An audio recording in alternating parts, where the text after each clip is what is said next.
defensive assistant because he does not care about defense as much as offense, and you need to care about defense to win in the playoffs. So that's why they've got one in Houston. But I don't know that championship or bust, even with an MVP, is a fair way to judge him. I could not disagree with you more. Only from this standpoint.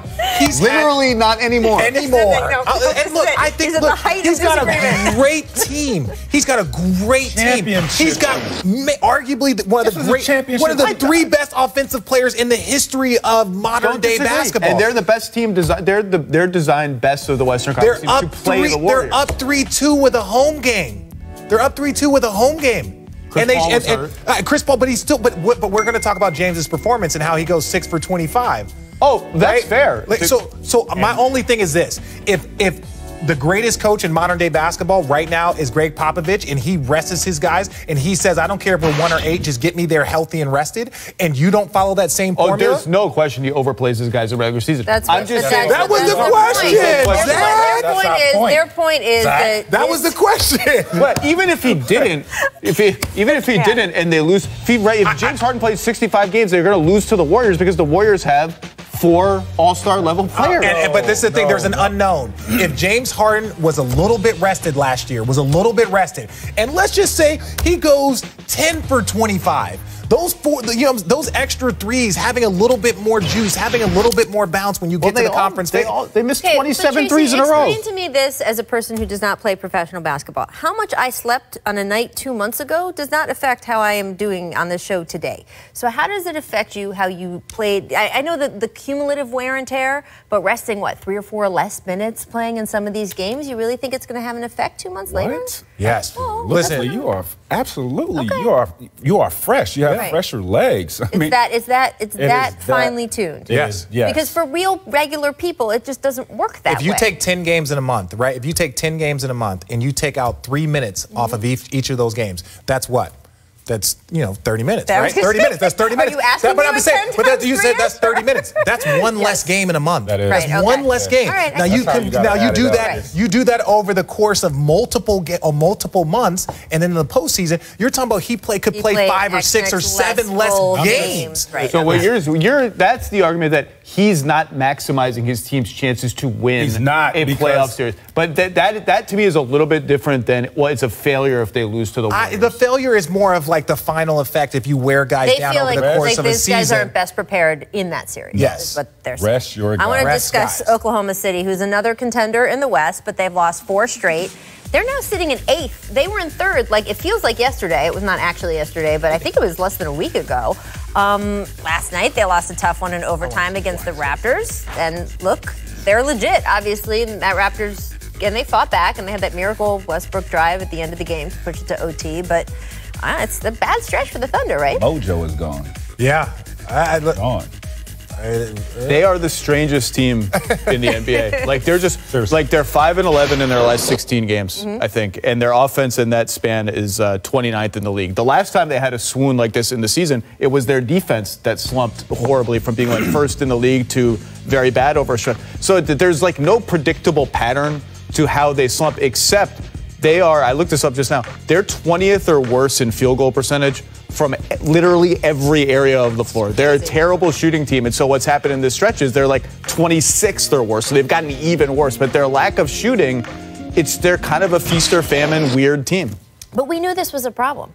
They had a lack of shooting going into this season. Their shooting numbers were bad. But just ask Magic Johnson. That's not a problem. It's not a problem. Well, that's actually where I was going. With the Lakers, we've talked a lot about, hey, this team needs shooting. They don't have it. With the Thunder, we've talked about it a little less, but Sam Presti knows what he's doing.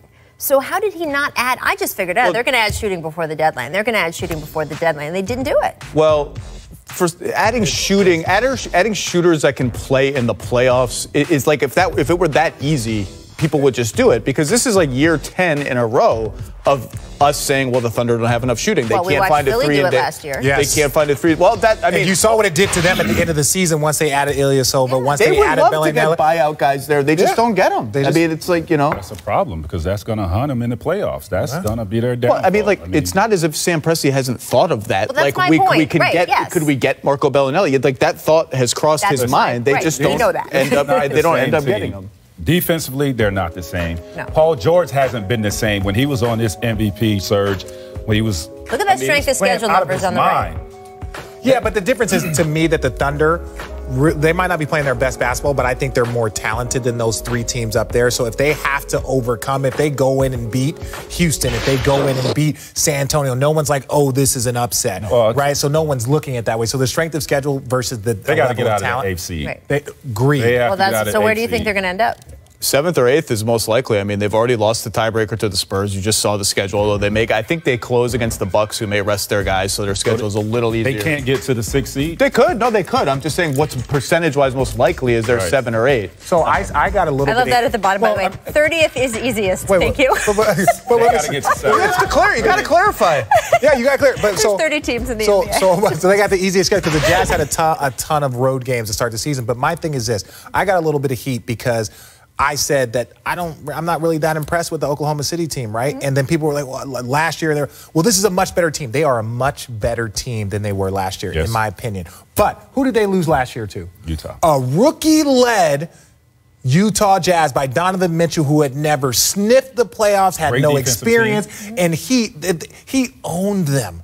You had 2 perimeter guys. You had an MVP. You had Paul George, an all-NBA player. They were owned by a rookie. You had him talking trash about Rubio, saying, I'm going to shut that blank down. And you're like, they're led by a rookie. So we're going to sit here and talk about what they need to do. If they couldn't beat a rookie-led Salt Lake City team, how on earth are they going to really make some noise this year if they're not playing that well? Wow.